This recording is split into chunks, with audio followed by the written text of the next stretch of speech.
মানুষজন নেই। পাশে যাত্রীদের ওয়েটিং রুম। সেখানে গিয়ে একটা চেয়ারে বসলাম। তারপরে চিন্তা করলাম কোনো মতে আজ রাতটা এখানে কাটিয়ে কাল সকালের দিকে ইন্দা মোড়ের উদ্দেশ্যে রওনা হব। দেয়ালে ঝুলে থাকা ঘড়ির দিকে তাকিয়ে দেখি রাত 1:30 বাজে। চোখ একটু ঘুমের ভাব এসেছে, তাই চোখ বুজে বসে রইলাম। হঠাৎ এমন সময় একজন লোকের আগমন। এসে জিজ্ঞাসা করলেন, স্যার কোথায় যাবেন? আমি বললাম, ইন্দা মোড়ে যাব। কিন্তু তুমি কে?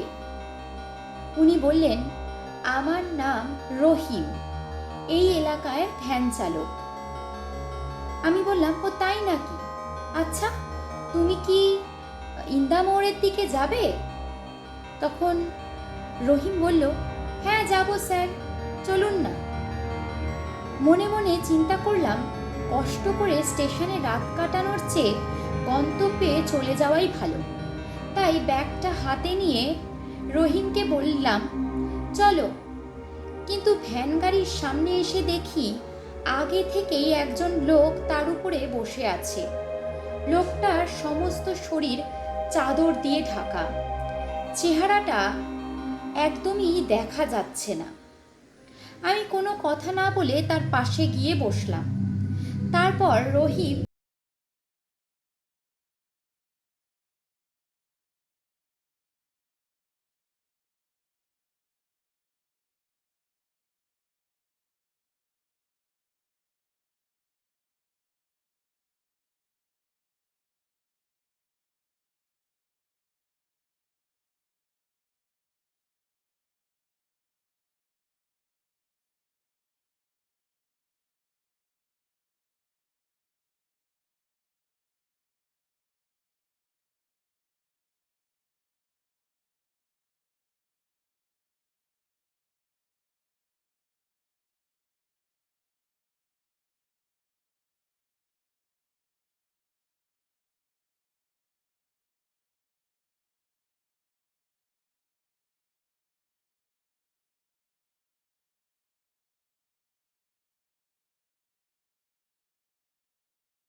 আচ্ছা। মাঝপথে আসার পরে হঠাৎ করে রহিম বলে, স্যার আপনারা একটু বসুন, আমি একটু আসছি। বুঝতে পারলাম রহিমের প্রকৃতির ডাকে সাড়া দিতে যাচ্ছে, তাই কোনো কিছু বললাম না। রহিম পিছনের দিকে একটু দূরে গিয়েই রাস্তা থেকে নিচে নেমে যায়। তাকে আর দেখা যাচ্ছে না। এদিকে অনেকক্ষণ বসে থেকে আমার কোমর ব্যথা হয়ে গেছে, তাই ভ্যান গাড়ি থেকে নেমে রাস্তার একটু হাঁটাচলা করতে লাগি। একটু পরে খেয়াল করলাম অনেক সময় হয়ে গেছে, কিন্তু রহিম ফিরে আসছে না। আমি তখন তার নাম ধরে ডাকতে থাকলাম, কিন্তু কোনো উত্তর আসলো না। আমার মাঝে কেমন একটা টেনশন কাজ করছে, অথচ পাশে থাকা লোকটি কোনো শব্দ করছে না, শুধু চুপচাপ বসে আছে। আমি তখন ব্যাগ থেকে টর্চ লাইটটা নিয়ে ওই দিকে গেলাম, কিন্তু কিছুই দেখতে পেলাম না। আস্তে আস্তে আরও সামনের দিকে গেলাম। হঠাৎ লক্ষ্য করলাম খালের পাশে কার যেন লাশ পড়ে আছে। কাছে গিয়ে দেখি এটা রহিমের লাশ। কে যেন তার গলা কেটে হত্যা করেছে, আর তার রক্ত গড়িয়ে গড়িয়ে খালের জলে মিশে যাচ্ছে। ঠিক এমন সময় লক্ষ্য করলাম খালের ওই পাশে ধান ক্ষেতের ভেতর থেকে কিছু একটা শব্দ হচ্ছে। এক সময় সেই শব্দের তীব্রতা বাড়তে লাগলো। বুঝতে পারলাম ধান ক্ষেতের ভিতর দিয়ে কিছু একটা এদিকে আসছে। ভয়ে তখন দৌড় দিয়ে ভ্যান গাড়ির সামনে চলে আসি। ভ্যান গাড়ির সামনে এসে দেখি চাদর গায়ে দেওয়া যে লোকটা ছিল সেই লোকটা আর নেই। আমি চারপাশে ভালো করে দেখলাম, কিন্তু কোথাও লোকটাকে দেখতে পারলাম না।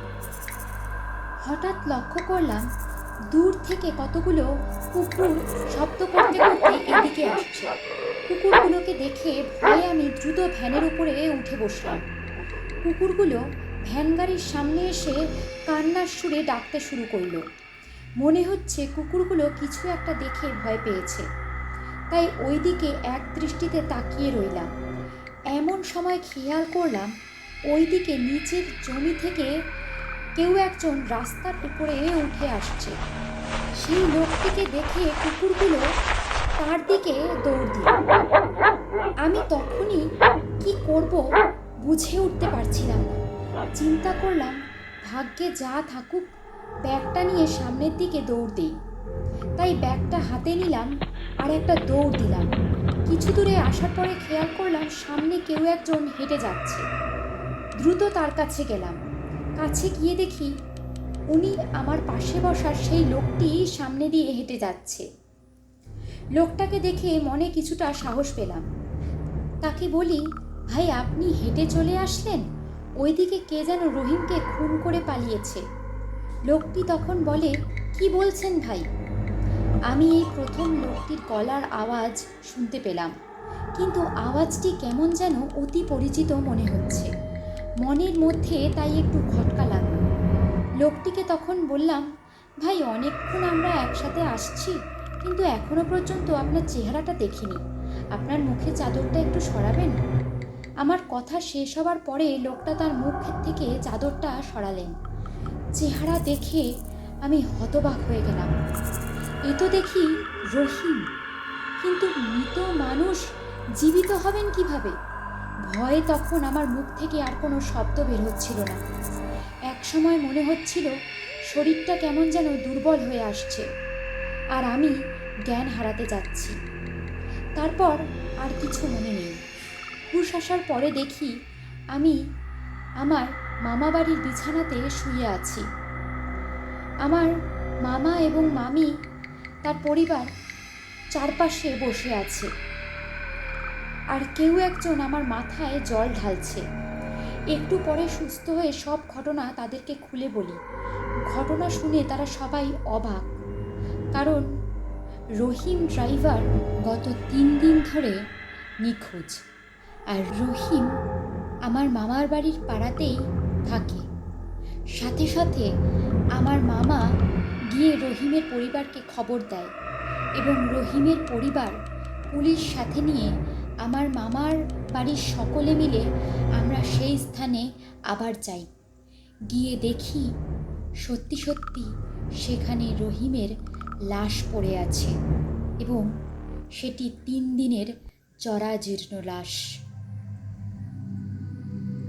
আজকের এই সত্যি ভৌতিক ঘটনাটি সত্যি গায়ে কাঁটা দিয়ে যায়।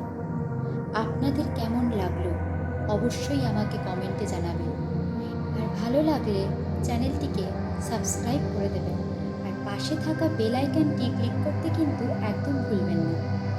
আর আপনারা যদি আমাকে আপনাদের সাথে ঘটে যাওয়া কোনো সত্যি ভৌতিক ঘটনা পাঠাতে চান, তাহলে নিচে থাকা ইমেল আইডিতে আপনার নাম এবং কোথা থেকে লিখছেন তার সহ ঘটনাটি লিখে পাঠাতে পারেন।